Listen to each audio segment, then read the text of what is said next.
so drunk we don't drive, we take the trolley cause of hard liquor. We start at Waldo to Westport and P&L, then Martini Corner at last call, and we all yelling. It's that ethnic bar. When it ain't, we go home for hard liquor.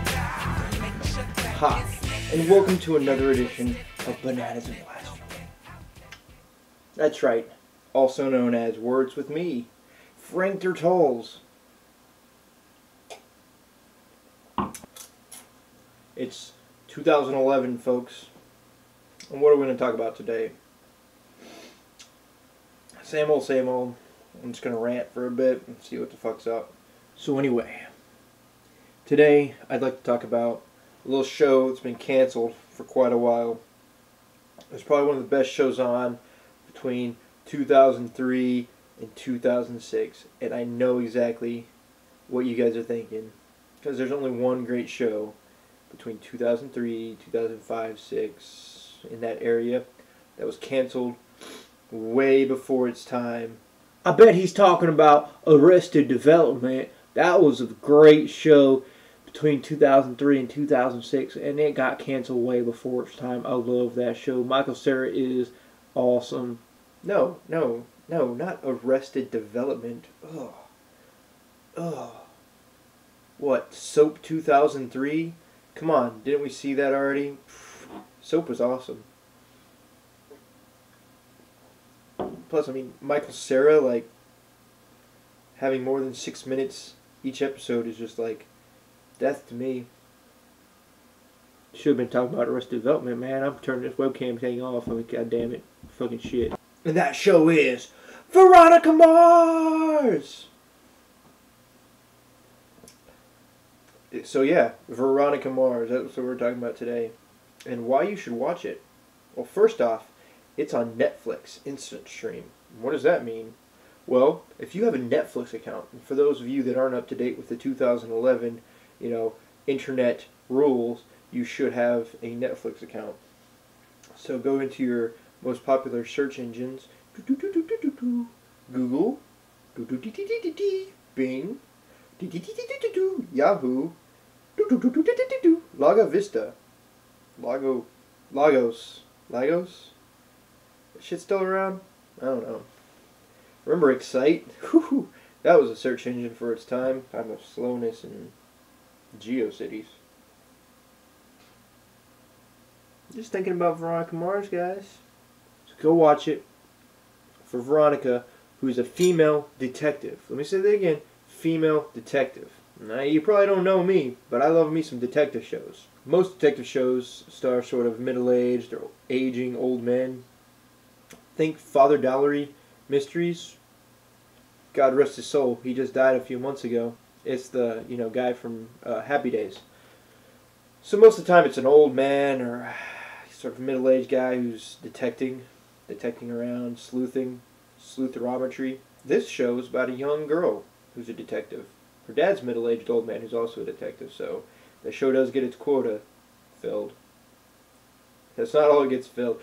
Oh! No, so anyway, the show's very overly dramatic. Like, she has to deal with all these high school problems and, like, people picking on her and, date rape drugging her and raping her at a big party. Yikes. Isn't that like every show on Lifetime? Date rapes and boyfriends that don't get along with their girlfriends and stuff? Why don't I waste my Netflix time on that? I think it was on CW. I think that's sort of their MO. It's sort of like Lifetime Light. But anyway, the show's also awesome because it's totally nerd-tacular, guys, okay? So, reason number 2. Wait. Let's go back to that whole, Veronica Mars being a girl. Kristen Bell. Yowza! Can I even do that? Can I key something to do that? We'll see. I guess if I have time. Kristen Bell, guys. Wowee. Wowie, wow. What, right? I'm not the only one, right? That's not suggestive. So, Kristen Bell's a delight to watch. Not only is she an attractive lady detective, but she's also a pretty good character actor. I mean, I never felt like she was forcing any of the issues there. not exactly the phrase I wanted to use. Doesn't feel forced in the role. She feels very natural, very, she's just really good in this role. I don't know, I've never really seen her in much else. I guess I saw her Forgetting Sarah Marshall, and it's a very different role, so I think she's a pretty diverse actress. Just saying. I'm just saying! Shit. Number 1 was really streaming on Netflix, so it's like easy, accessible. Number 2 was Hot Female Detective. Number 3, time for number 3. Number 3. The show was made by somebody from Texas. I'm from Texas. I think he even graduated from the University of Texas, UT. I graduated from that school. The show takes place in California. But you'll see a lot of background actors wearing UT Longhorn shirts or other Texas shirts. You'll see lots of Texas references, such as they mention going to Granger. They make it sound like Granger's in the desert, and that, yeah, it's not. I used to live like 5-10 minutes away from Granger. It's not in the desert, guys. But it's still a Texas town, right? Well, anyway, the guy also taught photojournalism at San Antonio. And my good Facebook buddies, whoop, actually had him for a teacher. How fucking cool is that? Pretty cool. Oh, that guy's name is Rob Thomas.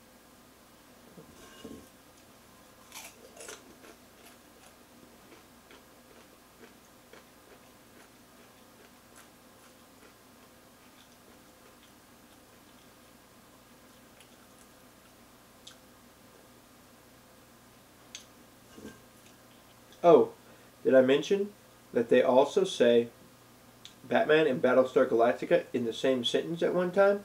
That's nerd crazy. Ha ha ha.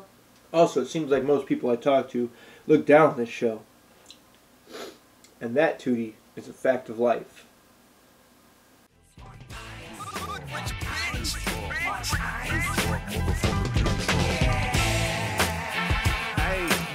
They saying that I got high blood sugar, so I can't drink like I wanna drink like I wanna know. Ain't playing really cause I love liquor, so if I big drink, I'm gonna drink jinx, I don't wanna go. So I go hard as hell on one night, fun sight. If I'm drunk enough to start a bum fight, done right. Henny, Jack, and Jim, 151 rum slight, numb light. Novocaine, I know to blame a gun snipe on drunk life. Let the bar hit ya, where the Lord split ya. Hit your ass, get your cash, then they all richer. In a jar picture, I'm a large sipper when you wake, but I hope I ain't in the car with you.